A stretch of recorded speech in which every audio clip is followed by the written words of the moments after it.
They left her hanging between two trees until the cowboy rode in and said, "Touch her again and die."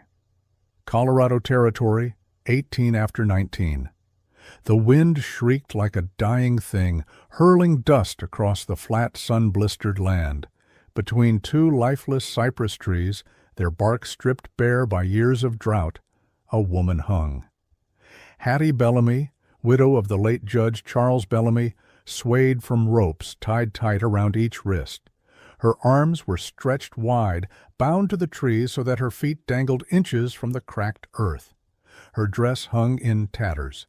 Sunburn streaked her skin raw, and blood had dried where the rope bit her wrists. Her face, once the soft porcelain of court receptions, was bruised and swollen. Her hair, a tangle of golden brown, blew across her cheek like a flag in surrender.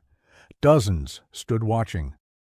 Men with miners' hands and gun belts, women in patched shawls, dirt-covered children peeking between their legs. They had not come for justice. They had come for a spectacle.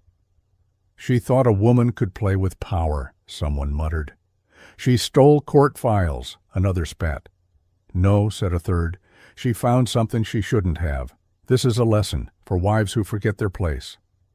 The man standing nearest to her, the one holding the coiled end of the rope, wore a star pinned to his chest.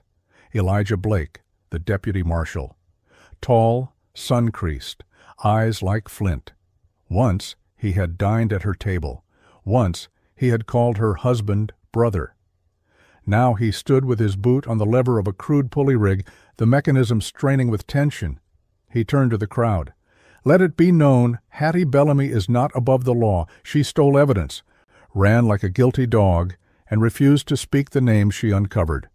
"I never ran," Hattie rasped, barely above the wind. "I followed the truth. I know what happened to Charles." Elijah's jaw tightened. "You will not slander the dead," he said. Then he gave the signal.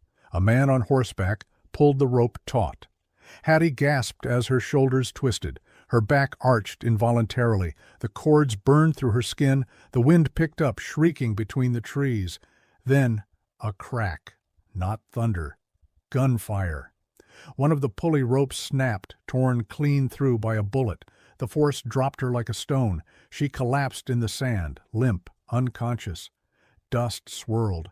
A horse stepped forward from the ridgeline, descending into view like a shadow cut from stone. Its rider sat still, calm, as the chaos froze. He wore a weathered duster, his hat pulled low. A Winchester rifle rested in a leather sling on his saddle. His boots were stained with travel. His stare was cold steel. He dismounted without haste, boots crunching the gravel. The dust parted as if afraid of him. "Touch her again," he said, voice low and deliberate, "and die." The crowd murmured, a ripple of unease shifting from man to man. Elijah narrowed his eyes. "This is not your business, stranger." The cowboy's eyes didn't flinch. He moved toward Hattie's body, stooping to lift her into his arms. "No law gives you right to interfere," Elijah growled. The man met his gaze for the first time. "Law died the moment you used rope on a woman too weak to lift her own arms." Someone started to raise a rifle, then lowered it under the weight of silence. No one moved. No one dared. The cowboy adjusted the woman in his arms, turned, and walked to his horse. He swung her up onto the saddle, climbed up behind her, and nudged the reins. He never looked back. The last thing they saw was the edge of his coat disappearing into the red wind. The fire popped gently in the stone hearth. Outside, wind moaned through the rocks of the Colorado foothills, but inside the small mountain cabin the air was still and warm with steam. Sawyer Grady crouched by the stove, ladling broth into a tin bowl. His coat hung drying by the fire, and his sleeves were rolled up, revealing scarred forearms. A kettle hissed quietly beside the soup pot. He didn't look at the woman on the cot, only dipped a cloth into the basin beside him and wrung it out with quiet precision. He turned and laid the damp cloth across her forehead. Hattie Bellamy stirred, her breath hitched, eyes blinking against the low firelight. She tried to sit up, but her arms trembled under her own weight. "Where am I?" Her voice was hoarse, cracked. "Who are you?" Sawyer placed the bowl on the table beside her, sat on the floor with his back against the wall. He looked at the flames for a long time. "I watched my sister hang," he said finally, not answering her question directly. "A girl with soft hands. Said she stole bread. Town didn't need proof, just someone to blame." Hattie stared, chest heaving, unsure if she was awake or still inside the nightmare. "You didn't touch me," she said slowly, realizing it aloud. "No need to," he said. "You were bleeding. I bandaged. That's all." She looked down. Her arms had been wrapped in clean cloth. A small blanket covered her legs. He stood, poured water into a tin mug, and set it on the table beside the bowl. "Drink. You've got a fever." She reached out, hands still trembling, and took the cup. The first sip burned, but it grounded her.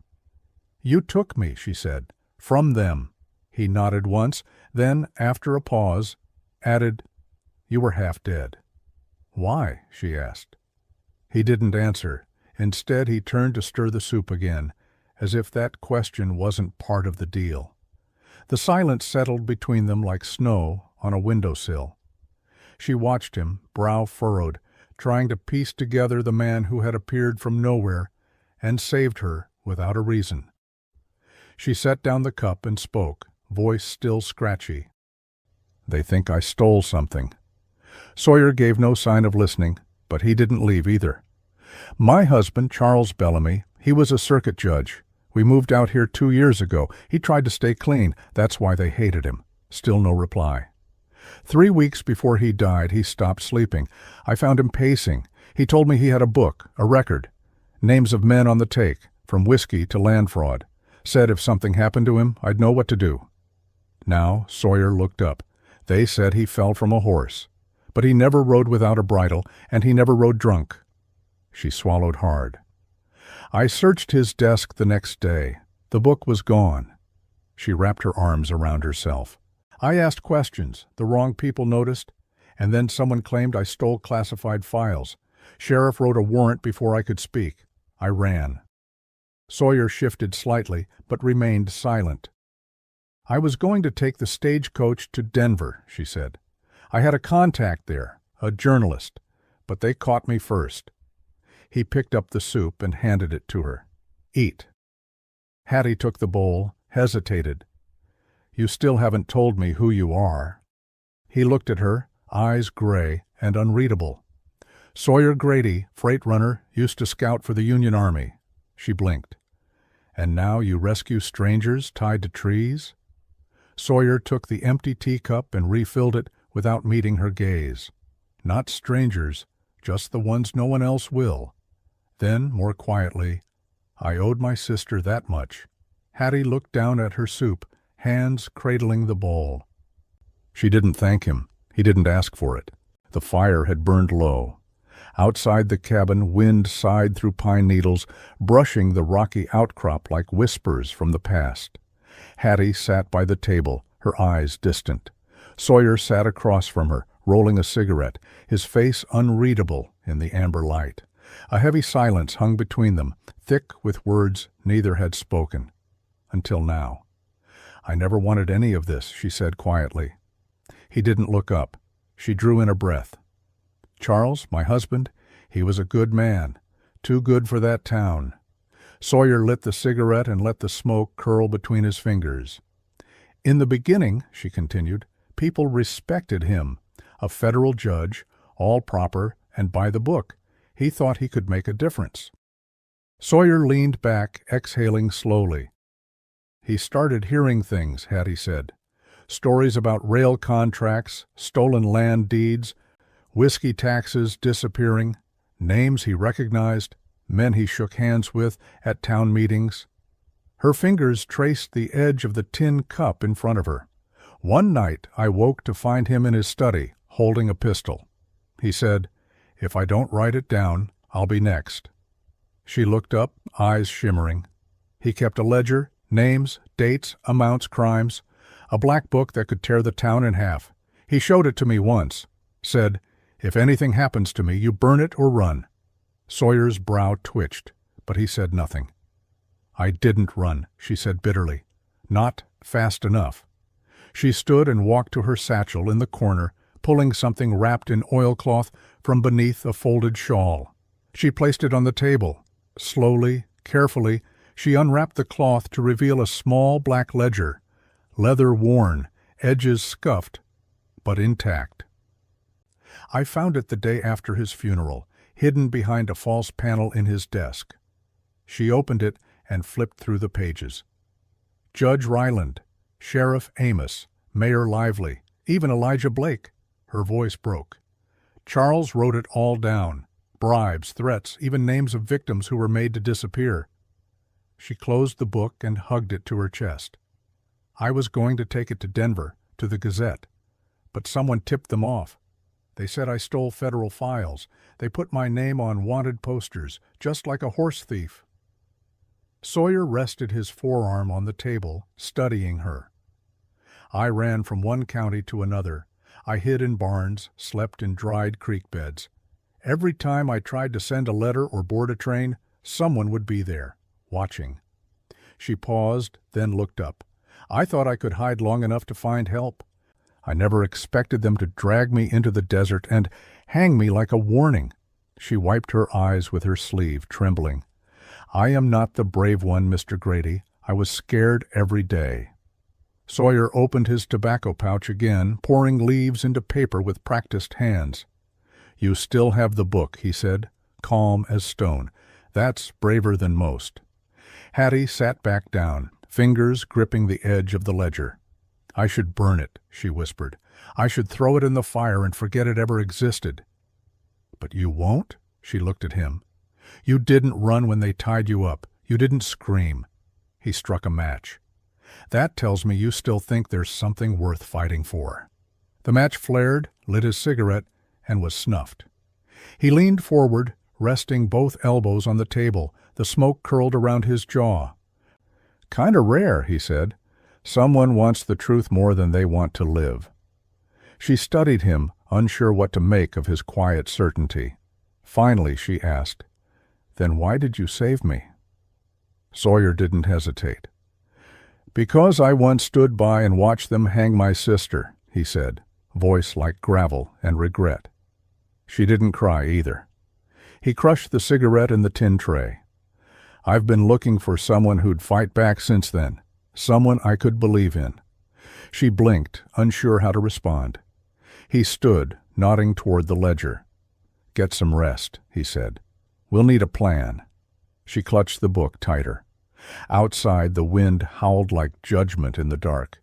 But inside, between two battered souls and the truth bound in black leather, something steady had begun to burn. By dawn, the mountains wore a crown of fog. The smell of pine and frost hung heavy in the air. Sawyer knelt in the dirt near the edge of the cabin. His gloved fingers brushed across the faint print of a horseshoe. He stood slowly, scanning the tree line.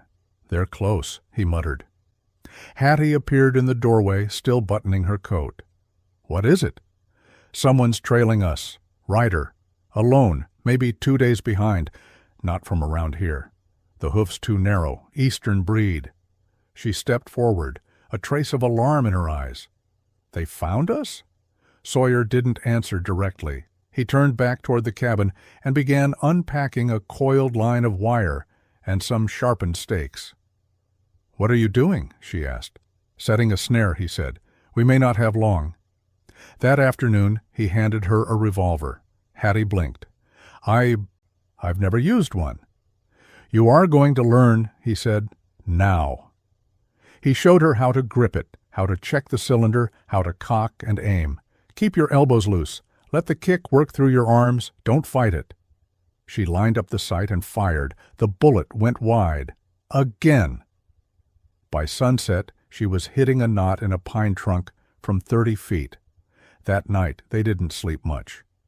Hattie paced while Sawyer sat by the fire, sharpening a blade. Every snap of twigs outside made her flinch. "I never wanted to carry a gun," she whispered. "No one ever does," he replied. "But this world doesn't wait for wants." In the early morning, they climbed a ridge overlooking the town below. The buildings looked like toys scattered on the earth, their shadows long and broken. Hattie stood beside Sawyer, arms crossed tight against the wind. She stared at the roofs, the church spire, the courthouse steeple. Her voice was quiet but firm. "What if we don't go back?" He glanced at her. "What if we stay here, ride further north, burn the book, let them keep their lies?" Sawyer's jaw tightened. "You could do that, but you'd die a little every day. Different kind of death, slower, but just as real." She was silent. He added, "I've seen what hiding does to people, what silence rots." Hattie's eyes stayed on the distant town. Her breath came shallow. "I am tired, Sawyer." "I know. I do not want to be brave any more." He nodded. "Then don't be brave, just be honest. Do what needs doing." The wind tugged her hair across her face. She didn't brush it away. "What about you?" she asked.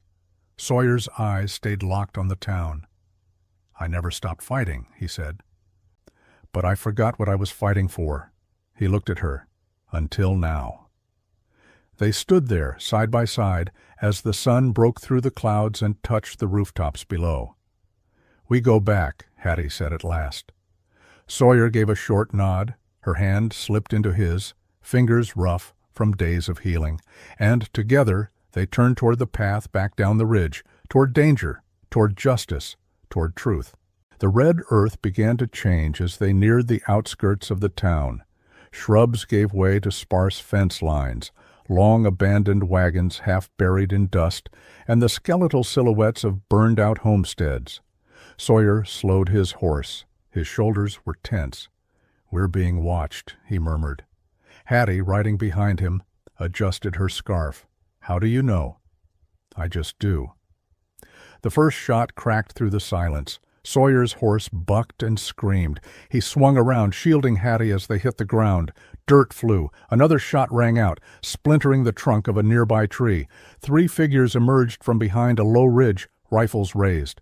Elijah's men. "There's the whore and the deserter," one yelled, raising his gun again. Sawyer drew and fired first, hitting the man square in the thigh. The attacker crumpled with a scream. The second man advanced fast. Sawyer aimed, but a pain exploded in his shoulder. He dropped to one knee, teeth gritted. "Damn it," he groaned. Hattie knelt beside him, panic rising. "You're hit." "Keep your head down, gun in your saddlebag." She fumbled through leather straps, found the revolver. The third man emerged from behind a boulder, rifle aimed directly at them. Hattie raised the revolver with shaking hands, sighted in, and fired. The bullet tore through his wrist. He dropped the weapon, howling. She gasped, stunned. She had actually hit him. "Time to move," Sawyer growled, blood soaking his shirt. With one arm useless, he still managed to pull her up. They half stumbled, half ran into the trees. Another shot rang out behind them, but missed. Branches whipped their faces as they fled, lungs burning. Eventually, the shouts behind them faded. They collapsed near the mouth of a cave tucked into the hillside, hidden by scrub and shadow. Sawyer dropped to his knees, panting. "You're bleeding badly," Hattie whispered, voice tight with fear. "I have seen worse," he muttered, but his face was gray. Inside the cave, she tore a strip from her underskirt and pressed it to the wound. He winced, but didn't pull away. "Stay awake," she said, voice firmer now. "Talk to me." Sawyer managed a weak smile. "You shoot better than you think." "You scared the hell out of me," she snapped, tearing more fabric. "I thought you said we'd make it back." He chuckled dryly. "We still might." "You were shot," she hissed. "You should be unconscious." "I was a scout once," he murmured. "Takes more than a bullet to the shoulder to knock me out." She stared at him, then reached for her bag. From a tin she'd packed, she pulled dried bark and leaves. "What are you doing?" he asked. "Making a poultice," she said. "You said earlier to boil pine bark and yarrow for infection." I listened.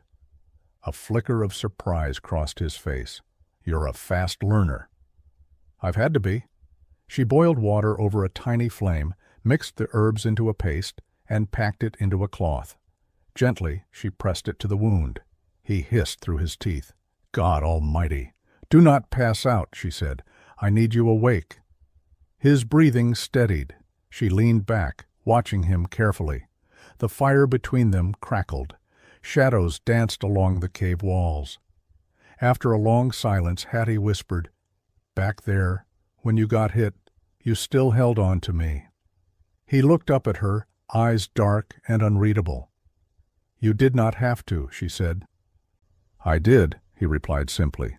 "I would not have let go, no matter what." She nodded slowly, heart thudding. "I've never felt safe," she whispered. "Not since Charles died, not with anyone, not until now." His brow furrowed. "That ain't something I'm used to hearing."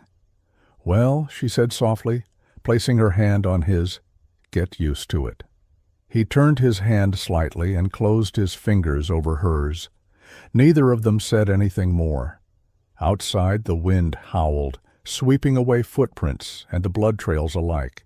But inside the cave, the fire glowed steady and warm. The town of Clearbrook was dead quiet by the time Hattie returned. She and Sawyer moved like shadows along the edge of night, staying close to the alleys, the shutters, the dark corners where secrets like to hide. The moon hung low, watching them with a pale, silent eye. Hattie's breath came in shallow bursts, not from fear, but from the weight of what she hoped to find. The old law office stood unchanged, 2 stories of aging wood and shuttered windows, nestled behind the chapel. It had been abandoned since Charles's death. No one dared step inside. Sawyer stopped at the edge of the stoop. "I'll keep watch." Hattie nodded, her fingers already finding the spare key beneath the stone. The lock clicked open. Inside, dust ruled.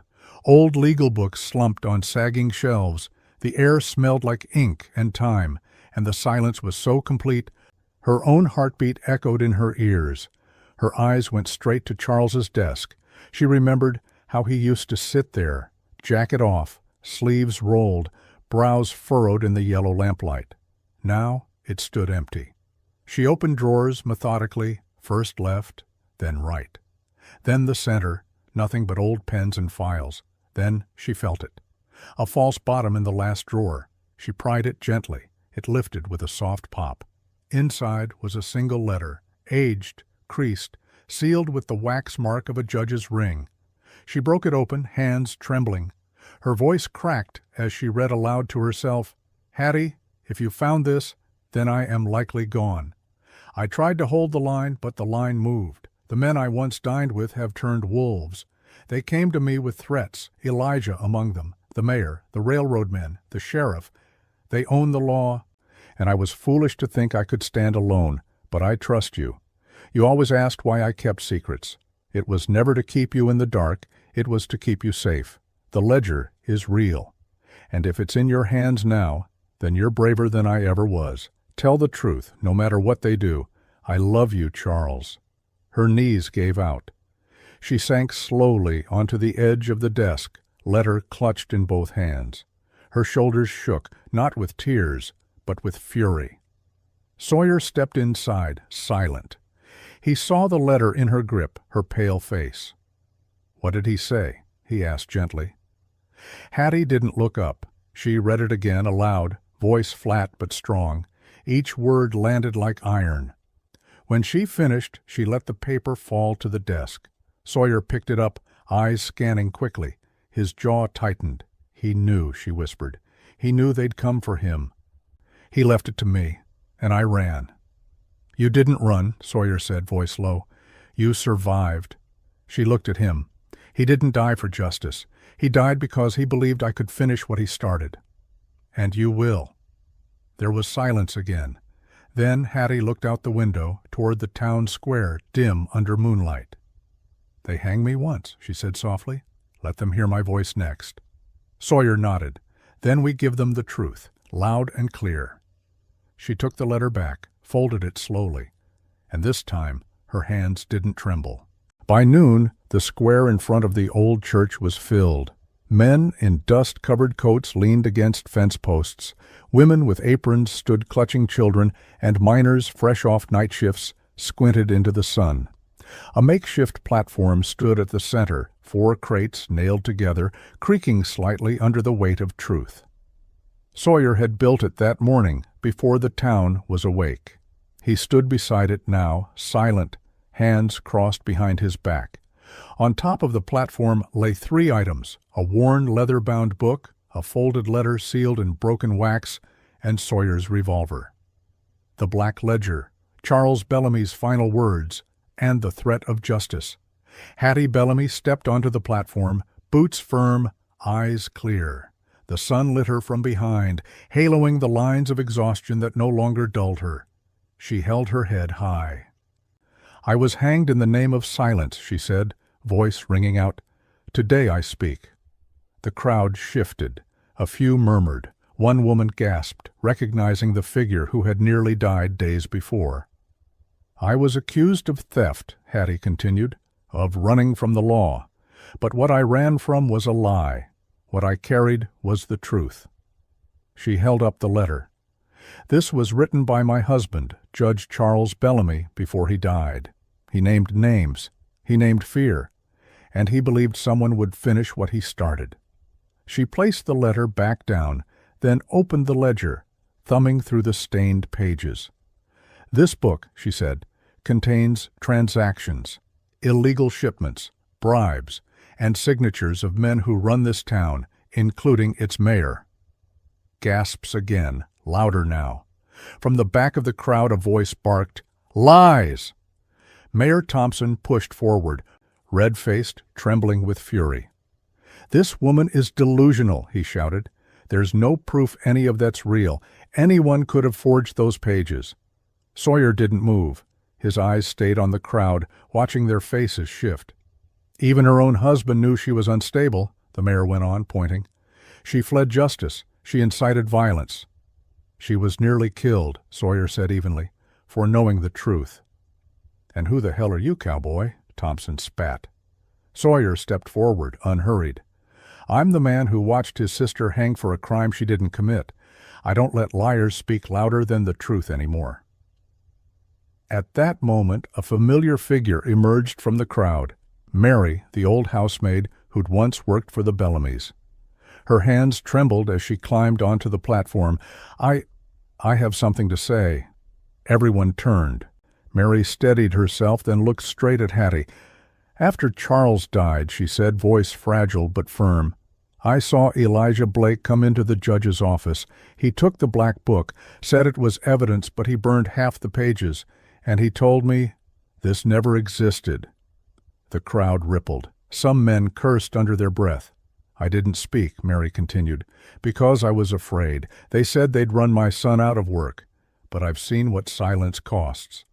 Suddenly, a sharp click split the air. Elijah Blake stepping from behind a wagon, revolver drawn, and pointed at Hattie. "Enough," he barked. "You'll smear my name with ghost stories and old ink?" He cocked the hammer.